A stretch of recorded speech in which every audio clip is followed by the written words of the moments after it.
Good morning, and it is a cold and frosty morning in the Kingdom of Fife. We are here for a wee wander about, but first of all I've got a shop to visit. It's always sad when toy shops close down, but there are hopes of Lego bargains, so let's go there first. And I've learnt my lesson from our trip up north. It is hats, gloves and several layers. It's not awfully warm. It's actually quite a nice wee place, Cupar. It's got everything you could need, but in terms of things to show you guys, I'm not really sure, so let's go and find out. And if it's really boring, I can edit all this out. It was once the area's market town, ergo lots of money coming through, ergo lots and lots of really nice buildings. And I won't use the word ergo again in this episode. And this is it, the Nappy Pin Toymaster. Unfortunately, as you can see, it is closing down and for sale. And they had some Lego display cases in here last week. Oh, they've still got them. That's cash only, but those are really, really cool. Large display case, 80 quid. Friends display case down there, 40 quid, and a city one there. Oh, I think I might be spending some money in here. I don't think anything else is reduced yet though. Boo. No Lego bargains, although I did like those shop display cases in the window, but I don't know if it's a bit expensive. £80 is quite a lot of money, but it's probably quite rare as well. Anyway, behind me we have come because that is the highest point in Cupar, apparently. That tower is 160 feet tall, and that church was from the 1878. And if you're wondering how I know that, I read it on a sign down there. Trying to get to the church over there, you can only see the very top of it. Predictably, we're lost and in a car park. But would it be a Scotland on a shoestring video if we didn't get lost at least once? It's just over there. It can't be that far, but there's no way through from here. Oops. Some demolition work going on over there. You can see some old Latin plaster walls and stuff, so they're taking away some quite old buildings for reasons that I don't know. I'm hoping I can get down onto the main street this way and then back up to the church. So after another slight detour, we're now hopefully heading for that old church, just for a wee look. We're not doing a major church exploration. Got lots of other things I want to see today. Actually, that's a lie. I've got no idea what I'm going to show you today. If you pay attention to our Facebook or Instagram, you'll know we have been up here before for a wee look round, and it was all the gates were all shut, so you couldn't get in. I'm guessing it's probably going to be the same today. Quite an imposing building. I'm guessing we are on the dark side of it. Let's go and find it in some sunlight for a bit of ambulance. The church tower dates to 1415, so it's quite old. It's the oldest structure in Cupar, and it's quite impressive the fact that they built it and did not plan on having a spire, but the spire was added in 1620, and the whole thing was rebuilt in 1785 to make it bigger, but they kept the old spire and a bit of the old church, so let's go and see if we can see that. Oh yeah, so that's the bit there that is from the 1400s, and that is the bit that's left of the old church, and that is the big, not quite as pretty extension. And the whole thing ended up not big enough anyway, so they moved down to one of those two that we were looking at down on the main street. Never been in this part of Cupar. It's quite nice, as you can see. Lots of old buildings. I'm trying to find a way to get round the other side of that church. I'm guessing, that'll be it there. But I think that's the primary school, so camera away. I'm just walking around here to try and get an RT sunlit shot of the church spire, so wish me luck. There we go, that was almost worth the effort. Unfortunately, you can't get into the graveyard. It's all fenced off and all the gates are closed and locked, which is a shame because it does look quite interesting. There's lots and lots of quite old stones in there. And I do know from last time that as well as the graveyard over there with its big spire, on the other side of the road there is this, which is obviously another graveyard. One you could probably fit through this gap, but hang on, is it? Now, last time I was here there was a fence around that, so let's... Oh!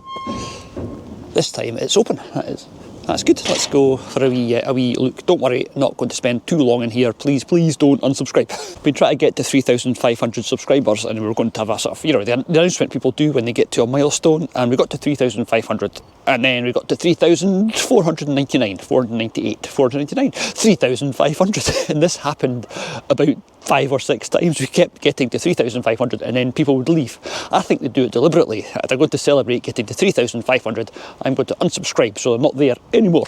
I know in YouTube terms 3,500 is not a great amount, but yeah, I've never ever thought we'd have one, so 3,500 is quite good. Actually, that's not true. I did think we'd have one, my mum. It's all the stones have been taken off their plinths. But look, sorry, I'm actually going to stop and talk to one. There is Thomas Davidson, solicitor in Cupar for 22 years, and he was Procurator Fiscal and also Euphemia. We do like a Euphemia. Okay, let's see who the great and the good were by going to the great and the good corner. William Mitchell, writer, 7 years provost of this borough, who died 1861, aged 57. Elizabeth Smith or Mitchell, choose your pick. William Mitchell, writer, and that's William Mitchell, writer, and also the family of William Mitchell, writer. He's got his name up there twice. Right, that's enough graveyarding for now. Let's go and find something else to look at. I'm still thinking about going back to that shop and buying one of those Lego display cases. I don't know. It's I also don't know where I'd put it. Probably straight in the loft. Another nice wee row of cottages with a church at the end of the street. We're heading back down towards that toy shop, and I still haven't decided. Well, that's not a nice building. And that is Age Concern Cupar. What a nice wee place. So, okay, I went back and I might have bought this. Now all I've got to do is get it home past Beck's. And there's me. Oh! Right, where to now? No idea. Honestly, I've got no idea. Do we head for the coast or do we head south? Dunno. You'll find out just after I do. Well, on a day like today, where else would you go apart from the beach? Unfortunately, no De Niro and no Bex, but hey ho, I'll just have to manage. It's such a nice day. We've come down to a beach called Kingsbarns that's quite famous. It's also quite famous for having a very, very nice wee fast food stall that I'm now going to go and frequent. There are people in it, but unfortunately it looks like it is a bit shut. Kingsbarns is very, very popular in the summer. You very often can't get parked. There's toilets over there, and there's a wee thing to sit in there if you're of such a mind. And over there's one of those saunas. Now, I'd never seen these in Scotland at all, and now there are more than one. And that guy is in my video and staying in it. I'm going to go and ask them when they are opening. Well, that's typical Scotland on a flipping shoestring. The food place opens tomorrow, and it's open every day apart from Christmas Day through until the 5th of January, just not today. Yeesh. Yes, all very pretty, but nowhere to buy lunch. So next stop, I'm guessing probably Crail, which is just down that way a bit. You know what? I think we'll come back down here on Saturday after parkrun. How's that for a plan? Down the coast a bit more to another place that I've never heard of. This is called Cambo House and Gardens, and the reason I stopped here is a sign at the gate said and cafe. So there's a cafe here. It's time for some lunch. Let's go and have a look at the sign. Welcome to Campbell Gardens, a place where people and plants grow. Oh, it's owned by a charity. That's quite interesting. Let's go and get some food. I hope the charity have food. Hello, Mr. Blackbird, how are you? Are you having a fun time in these biodiverse woodlands? I think I probably are. I'm going to go out on a limb and say that is Cambo House over there. You can rent it for your wedding if you want. Fancy getting married? I'm not. Never doing that again. And over there in the trees there is a thing. I wonder if we can go and have a look at the thing. I'm not quite sure where the cafe is, to be honest. That looks very much like the back door. Right, I don't know. I'm going to walk over here towards the thing and see if we get shouted at, which doesn't happen very often, to be fair. The sign over that way says private house, no entry, blah blah blah. So we're going to go and look at this. And by this, I of course mean that. A lot of these big houses had their own private church, so I'm guessing that is very probably what this is the mortal remnants of. Well, it does look like there is a stile of sorts going across to it, but I'm not sure if you're allowed in the... Oh, let's go and have a wee look. This will be hilarious if I fall off this. Yeah, it's not very stylish on that side. Possibly not.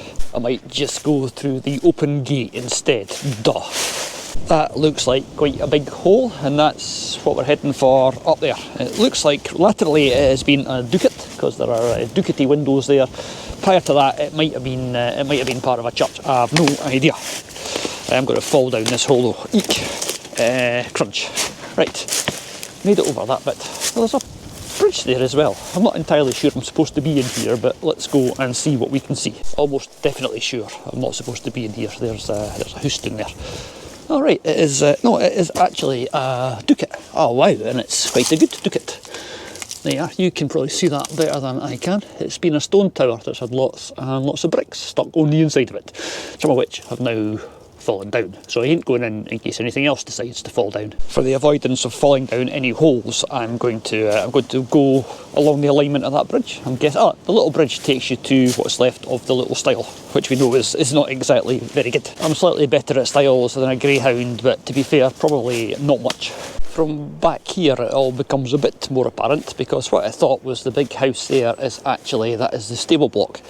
Because down there through the trees you can probably just about see that'll be the house down there. Not actually sure if you're allowed to go anywhere near it, but we'll walk down this way and we'll get you a bit of a closer look. I've never seen Cambo House, so yeah, that's Cambo House. We'll have to try and find out some of the history, because this is obviously another massive country estate with a house and stables and its own ducat and stuff. And not far away from here there was the poverty of the fishing villages and the coal mines and stuff, so whoever lived here got rich on the backs of the works of lots of other people. And in a lot of these places, the people that are living there or owning it now are sort of the great-great-grandchildren of the people that made all that money in the first place. It's all hereditary and not always, I don't think, entirely deserved. So that's the house down there, obviously, but no sign of a cafe. In fact, down there, no sign of life at all. I don't know what is going on with that place these days. Let's go back to where there was some signs of civilization. Oh, there's a sign on the fence over here. Let's go and read the sign. That's always a good way to find out where you're supposed to be. It says, please do not climb over entry via visitor centre. Tickets are £7.70. That'll be £7.70 to get into the park. So I've been wondering about somebody's private garden for a free route to the beach park at Beach Car Park. Right, okay, so that's not helping. Back at the stables, I think we might have found a cafe, judging by the fact there's lots of tables outside. Fingers crossed, let's go and find out. What does this sign here say? It says Lost Elf Village. Okay, if you've lost an elf, it's probably living down there somewhere. Let's go and find the cafe. And it takes you through. Oh, it's the old stable stalls. When they said through the stalls, they were not joking. This is cool. Look at that. All renovated a bit, but very, very nice. You can play games. You can play games. This is really, really nice. Right. Going to order some food now. Bye. Well, that was actually quite nice. Had a cup of coffee and a chilli thing that was actually quite spicy, and I quite enjoyed it. So we're now going to go and see what else we can find. This is Cambo. Had a look at the house from a distance. Had a look at this. That's enough, I think. Let's go somewhere else. I quite like that. I'll have to bring Bex back here because I think she'd quite like it as well. Lots of cool stuff in the shop and a nice wee cafe. Two of our favourite things, shopping and coffee. When I said that this place might have been in the same family for centuries, I was right. It's the Erskine family who've owned this since the 1600s, and I'm sure they've worked hard to earn every penny. Or actually, in their case, probably got other people to work hard to earn every penny. But for now, let's follow the coast south and see what else we can find. We're heading back towards Crail, that we've already covered a couple of times, but I'm sure there's something else to show you guys. Or I've got a better idea. We could just use the magic of television to fast forward by about 24 hours to Saturday morning and go and do parkrun. The parkrun is at Creighton Park near St Andrews, but we'll spare you the long story of us running round and round in circles. Although I don't know why we're running when we could just take the train. That over there is the Dutch village. It's really, really nice. It's what you can do if you've got all the money. And I know I've shown you that before, but it is such a pretty thing, we might as well show you it again. I've just noticed there's something in here. De Niro, we'll have to edit that bit out. Oh, it's a little fairy village, I think. There's a wee house there and a wee house over there, and yeah, this is quite nice. Yeah, it takes my mind off the fact that I've now got to go and run. De Niro did the Christmas Day park run, and he was really good for the first lap, but not quite as good for the next two. Right, we've had a little warm-up walk round. The dog has done what he needs to do, so now we are going to go and do parkrun. And we've shown you this about 10 times, so we're not going to show you it again. We'll see you guys on the other side. Bye! De Niro, we'll have to edit this bit out. De Niro, come on! Well, we did parkrun, and it is as much fun as it always was. And now we have come back, as promised, to the beach. I'm going to do a little bit here with Bex and De Niro, but Bex and De Niro have seen the beach and are already on it. there are people about, so I'm not sure there'll be much in the way of zooming happening, but we'll see. Behind that sauna, the wee food stall is open today. I can smell it from here and it smells amazing. Unfortunately, there are people dotted about, so I've caught up with Bex and De Niro, but no zoomies because there's people over there and you might want to go and say hello. And they might like greyhounds, but let's not take the risk. We are always, I know what people think about dogs being off the lead, but we're always very careful with him that there's absolutely not a person in sight, because he can see better than we can, and he can definitely run faster than we can. Up behind me on yonder hill, the wee sauna is doing a good trade. There's people going in and out all the time. I don't know what the story with that is, if you like book it as a family or if it's just like a public thing, no idea. And as it is a bit chilly, we're not about to try and find out, not today anyway. De Niro is demonstrating the excellent Greyhound Beach camouflage again. We've done park run, we've had a walk on the beach. What should we do now? Coffee and perhaps a wee burger or toasty or something? Something. De Niro's had quite a hectic few days. He had his wee cousin Dash across visiting yesterday, so I think he's actually not really in the zooming mood. Usually when we take him onto a beach, he's like bouncing and bouncing, but here he's like, yeah, no. De Niro, we'll have to edit this bit out. And my olfactory senses did not lie. I could smell food and the food stall is open. Yay! We just found out that actually the food place behind me, it looks really nice, but it's all like burgers and loaded fries and stuff. It's all quite heavy and it's still quite early in the morning. So we're going to be really, really healthy and not have anything unhealthy just now. Bex may have bought a toasted tea cake. These are a Scottish delicacy. It's not a toasted tea No, it's not. Bex has just bought a Tunnocks thing. It's a Scottish delicacy. Tunnocks things are Scottish delicacies. You've got to have one if you come here. Tea cake. Tunnocks tea cake, apparently. But it's not a tea cake. It's got marshmallow in it. And De Niro would quite like some of it, please. I've never seen him so flat after all his exercise in the last few days. And when I said, I might have ordered this by mistake, he misheard me when I said 2 cups of coffee and nothing else. He thought I said 2 cups of coffee and some loaded fries. But it is December, so they're festive loaded fries. Right, we've had enough of Kingsbarns and its chips that are making me a bit burpy. And we've come down to Crail. We've been to Crail on previous episodes, you've seen it, but we're going to go somewhere that you haven't seen, which is just along that way, along the Fife coastal path. All around here, there are these really cute little oldie worldy mileposts. So we are 2 3/4 miles from Kilrye, 14 1/4 miles from Largo Pier, and 32 miles from Burnt Island.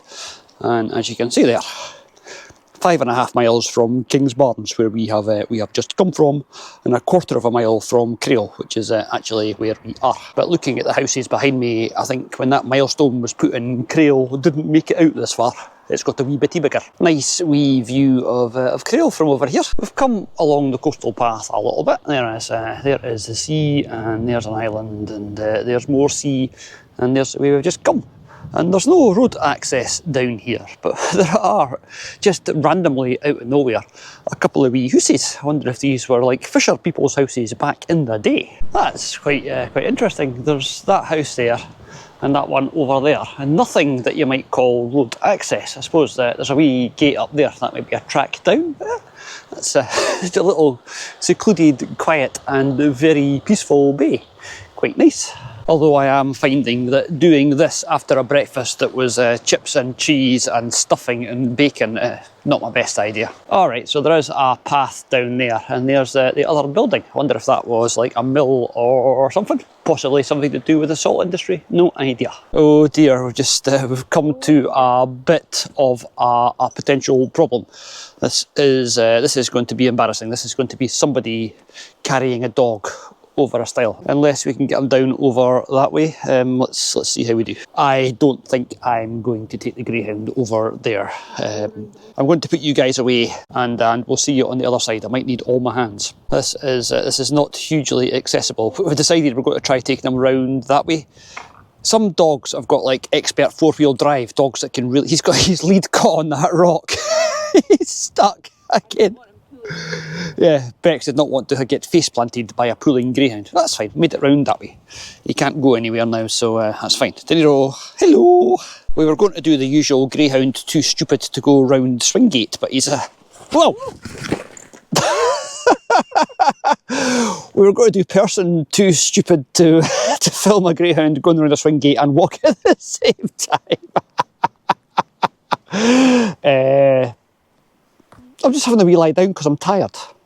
Oh, no harm done, apart from to my dignity, but I can always edit that bit out. A public safety announcement: if you are walking the Fife coastal path, do be careful because some of the rocks are a bit slippy.